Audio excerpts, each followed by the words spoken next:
Soya Manchurian பண்ணுறது எப்படின்னு பார்க்கலாம் வாங்க. அதுக்கு சோயாவை கொஞ்சம் நல்லா எண்ணெயில் ஊற வச்சு புழிஞ்சி எடுத்துக்கோங்க. கரம் மசாலா, மிளகாத்தூள் போட்டுக்கோங்க. இஞ்சி பூண்டு ஒரு பச்சை மிளகாய் அரைச்சி அந்த விழுதை சேர்த்துக்கோங்க.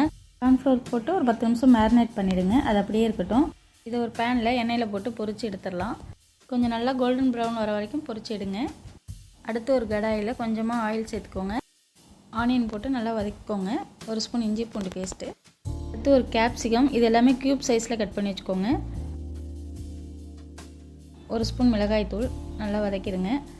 ஒரு spoon soya sauce, 2 spoon tomato ketchup, இதெல்லாம் போட்டு நல்லா வதக்கிடுங்க. ஒரு ஸ்பூன் கார்ன்ஃப்ளவர் போட்டு நல்லா கரைச்சி வச்சுக்கோங்க. அது லம்ஸ்லாம் இல்லாமல் அதையும் அதில் ஊற்றிடுங்க.